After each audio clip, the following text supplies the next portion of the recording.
नमस्कार। आज हम बात करने वाले हैं भारत के आर्थिक इंजन के बारे में।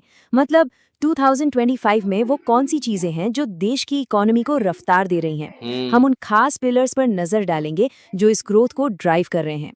तो चलिए शुरुआत करते हैं एक बहुत ही दमदार भविष्यवाणी से। मॉर्गन स्टेनली का कहना है कि भारत 2028 तक दुनिया की तीसरी सबसे बड़ी अर्थव्यवस्था बन जाएगा। ये बड़ा अनुमान हमें भारत की आर्थिक रणनीति को गहराई से देखने के लिए एक बेहतरीन स्टार्टिंग पॉइंट देता है। ठीक है, तो इस पूरी कहानी को समझने के लिए हम इसे 4 हिस्सों में देखेंगे। पहले डिजिटल बुनियाद, फिर भविष्य का निर्माण, उसके बाद एक मजबूत फाइनेंशियल सिस्टम और आखिर में ग्लोबल स्टेज पर भारत की क्या भूमिका है। तो चलिए सबसे पहले बात करते हैं उस नींव की जिस पर आज की भारतीय अर्थव्यवस्था खड़ी है, और वो है डिजिटल पेमेंट का इंफ्रास्ट्रक्चर। स्क्रीन पर ये जो नंबर दिख रहा है 85%, ये अपने आप में एक पूरी कहानी है। ये दिखाता है कि भारत के डिजिटल पेमेंट मार्केट पर किसी एक प्लेटफॉर्म का कितना जबरदस्त दबदबा है। और वो प्लेटफॉर्म कोई और नहीं बल्कि यूपीआई है। सोचिए, भारत में होने वाले हर 100 डिजिटल पेमेंट्स में से 85 यूपीआई के जरिए होते हैं। ये वाकई में एक बहुत बड़ा आंकड़ा है। और ये स्केल कोई छोटा मोटा नहीं है। आईएमएफ के डेटा को देखें तो सिर्फ जून 2025 मतलब एक महीने में यूपीआई से 18.39 बिलियन से ज्यादा ट्रांजैक्शन हुए।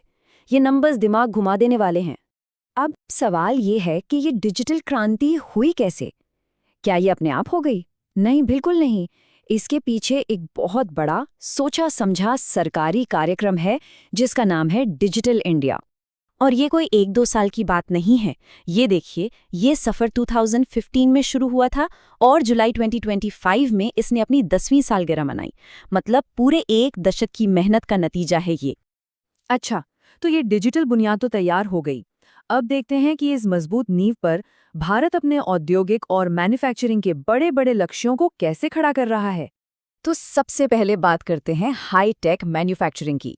सरकार ने 4 नए सेमीकंडक्टर प्लांट के लिए 46 करोड़ रुपए के एक भारी भरकम निवेश को हरी झंडी दी है। ये एक बहुत ही स्ट्रैटेजिक मूव है। और इस नए निवेश के बाद अब भारत में कुल मिलाकर 10 मंजूरशुदा सेमीकंडक्टर प्लांट हो गए हैं।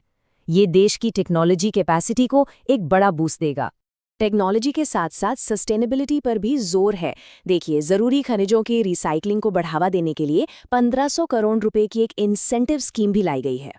और सिर्फ हाई टेक ही नहीं, रीजनल डेवलपमेंट पर भी फोकस है। तमिलनाडु के थूथुकुडी में इंफ्रास्ट्रक्चर प्रोजेक्ट्स के लिए 4800 करोड़ रुपए से भी ज्यादा का फंड दिया गया है। तो इन सब निवेशों का असर क्या हो रहा है? असर ये है कि भारत अब अमेरिका और चीन के ठीक पीछे दुनिया का तीसरा सबसे बड़ा ऑटोमोबाइल मार्केट बन चुका है। इससे देश के अंदर मैन्युफैक्चरिंग के लिए एक बहुत बड़ा बेस तैयार होता है। जाहिर है, इतनी सारी इकोनॉमिक एक्टिविटी को संभालने के लिए एक मजबूत और स्थिर फाइनेंशियल सिस्टम की जरूरत पड़ती ही है। तो चलिए जरा देखते हैं कि इस मोर्चे पर भारत क्या कर रहा है। यहाँ पर स्टेबिलिटी यानी स्थिरता एक बहुत बड़ा कीवर्ड है। अगस्त 2025 में रिजर्व बैंक ऑफ इंडिया ने अपनी अहम पॉलिसी रेट्स जैसे कि रेपो रेट में कोई बदलाव नहीं किया। ये इकोनॉमी में एक तरह का भरोसा दिखाता है। और ये स्थिरता बैंकों की सेहत में भी साफ दिख रही है। जो बैड लोन्स होते हैं, जिन्हें टेक्निकली एनपीए यानी नॉन परफॉर्मिंग एसेट्स कहते हैं, वो अब कई सालों के सबसे निचले स्तर पर हैं। ये एक बहुत ही अच्छा संकेत है। इसके साथ ही सिस्टम को और बेहतर बनाने के लिए भी काम हो रहा है। मिसाल के तौर पर बैंकिंग कानून में एक बदलाव किया गया जिससे कोऑपरेटिव बैंक्स के लिए डायरेक्टर्स के कार्यकाल और उनसे जुड़े कुछ नियमों को और आधुनिक बनाया गया। तो ठीक है, देश के अंदर तो ये सब हो रहा है, पर इसका असर दुनिया के मंच पर कैसे पड़ रहा है? आइए अब भारत की बदलती ग्लोबल पोजीशन पर एक नजर डालते हैं। ग्लोबल फाइनेंस में एक बहुत ही दिलचस्प मोड़ आया है। जून 2025 तक सोने ने यूरो को पीछे छोड़कर दुनिया की दूसरी सबसे बड़ी रिजर्व एसेट की जगह ले ली। इससे पता चलता है कि दुनिया भर में अनिश्चितता के इस दौर में सोने का महत्व कितना बढ़ गया है। और मजे की बात यह है कि इस बदलाव को खुद यूरोपियन सेंट्रल बैंक ने अपनी रिपोर्ट्स में माना है।